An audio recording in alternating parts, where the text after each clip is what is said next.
Before we pray, let me speak to the part of you that's been waiting and wondering. Have you ever poured your heart out to God, only to be met with silence? No answers. No open doors. Just stillness. You begin to ask, did I do something wrong? Is he even listening? Why won't he say something? You're not alone. Many of the greatest heroes of faith walked through seasons of silence. Joseph sat in a prison cell for years, wondering when God would remember him. David cried out, asking, "How long, O Lord, will you forget me?" Even Jesus on the cross said, "My God, why have you forsaken me?" The silence of God doesn't mean the absence of God. Sometimes, he speaks loudest in the quiet, because silence is not a punishment. It's preparation. You may not hear his voice, but that doesn't mean he's not speaking. He may be shaping your heart, strengthening your faith, stretching your trust. Sometimes, the delay is not a denial. It's divine timing. God sees what you don't see. He's orchestrating things behind the scenes, even when you feel forgotten. And yes, there will be moments when it hurts, when it feels like you're shouting into the void. But even in those moments, God is closer than your breath. Maybe the silence is where your roots grow deeper. Maybe that's where your faith matures. Maybe God is using the silence to reveal what you really believe.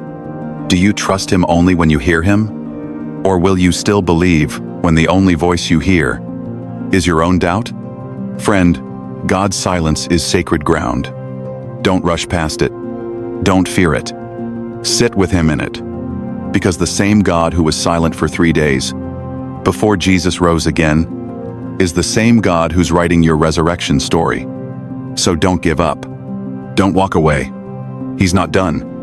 Now let's take this moment to pray. In the silence, with expectation, and with trust. Dear God, I admit, I don't always understand your silence. There are times I've cried out and heard nothing. Times I've prayed, and the only answer was waiting. But today, I choose to believe that even in the silence, you are still speaking. You are still working. You are still good. You are still near. Teach me to trust when I can't trace. Teach me to wait without losing hope. Remind me that my prayers are not ignored and my tears are not wasted. Help me believe that the quiet is not your absence. It's your way of preparing something deeper. Father, strengthen my faith in the in-between. Build my trust while I wait. Show me how to walk by faith, not by sight. And even when I feel nothing, remind me that your presence isn't a feeling, it's a promise. I will keep praying. I will keep seeking. I will keep believing. Because I know that you are faithful. You are never late. And when the time is right, you will speak again. In Jesus' powerful name, amen.